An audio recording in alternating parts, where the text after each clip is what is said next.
What's up, everybody? Welcome to BCP Rail News.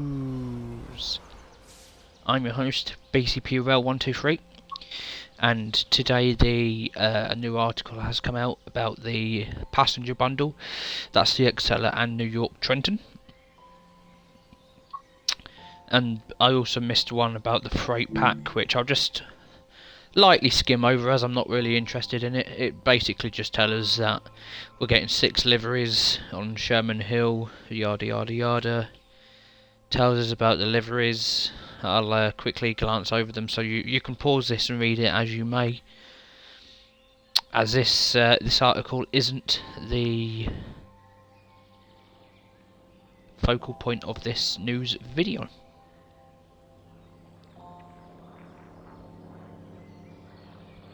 That's a nice livery, I'll give them that.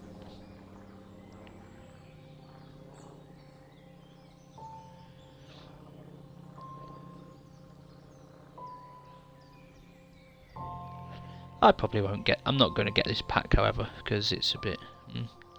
And it just tells us about the Sherman Hill route, which I already have, so I'm not going to bother with this bundle. And I'm not really interested in the freight livery pack. So, US passenger bundle Acela arrives. Continuing from the exciting US freight focused article, we thought we would take a look at what's to come for the American passenger content arriving in Train Sim World 3 on February the 21st. So join us.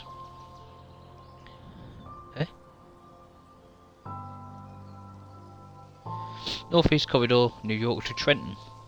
In addition to Amtrak Acela, we're also treating US passenger fans to a brand new route add-on. Enjoy the hustle and bustle of the inner city main line as you ride and operate commuter trains out of the New York City. Exploring the New Jersey suburbs as you travel southeast on the famous Northeast Corridor at the controls of New Jersey Transit and Amtrak passenger equipment with Train Sim World 3. Yada yada yada. It's 58 miles, 94 kilometers between the city that never sleeps and the New Jersey suburbs. And yet again, you can pause this in your own time and read it. So it's the same old screenshots we have seen before. They haven't included the full detailed service scenario, doodah, layering,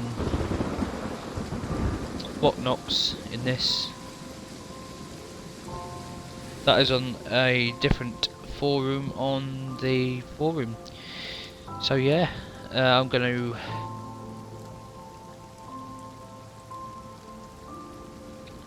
that's just telling us what kind of other American routes and locos they have done in the past, including Harlem Line, Sandpatch Grade, Horseshoe Curve, etc, etc.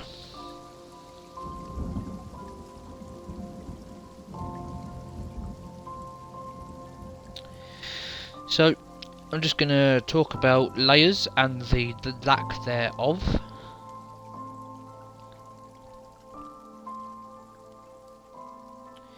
So, there are 289 playable services on the route on release.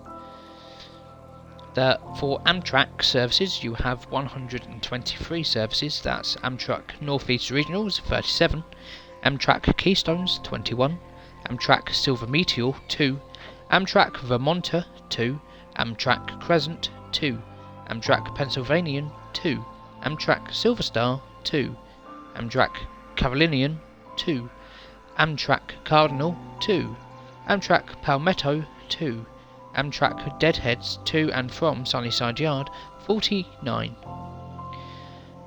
New Jersey Transit services, total 121 services, including but not limited to service types 31XX, 37XX, 38XX, 39XX and Deadheads not visiting Sunnyside Yard, 82.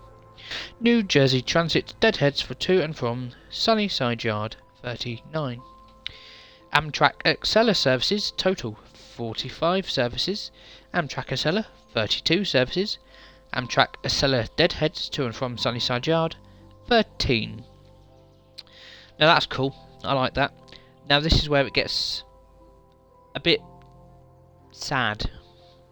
There are no Long Island Railroad train layering.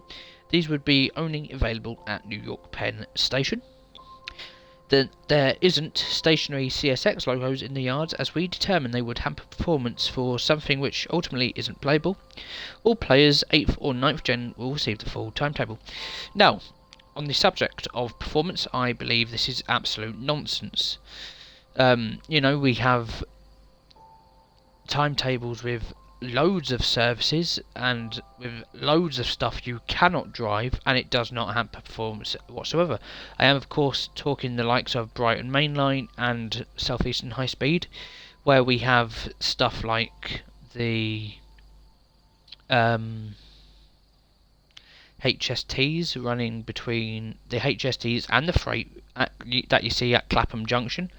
But also all the stuff that runs on the North London line, the East Coast Main Line, the Ice 3 that spawns in at St Pancras in October for some reason, the TGV, all this doesn't hamper performance, and so I don't know what they're on about there. That makes no sense to me. There will be monitoring feedback, however, don't expect anything to change.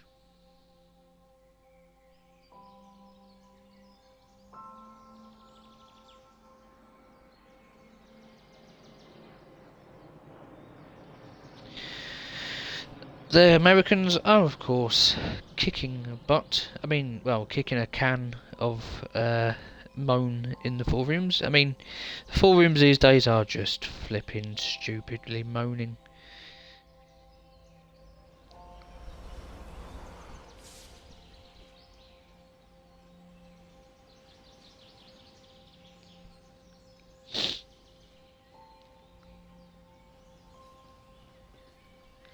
I mean, Boston Sprinter has stationary freight locos, and performance on that is fine. Harlem Line has stationary freight wagons, again, performance on that is fine. Great Western Express, that has stationary freight wagons, and guess what? Fine. Actually, it has stationary locos on Great Western Express, and that's absolutely fine. So is Bakerloo Line, so I really do not get it. It doesn't say if it's a Joe table or not, so I couldn't really comment on that.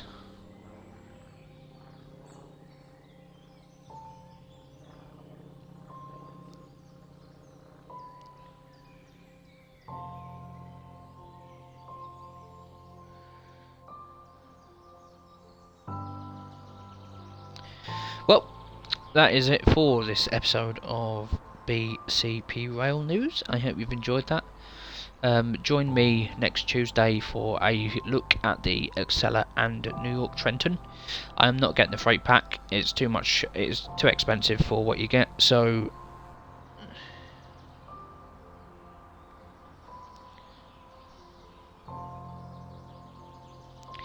but yeah, thank you all for watching. I hope this has been interesting to you. There you are. But yeah, thank you all for watching, and goodbye.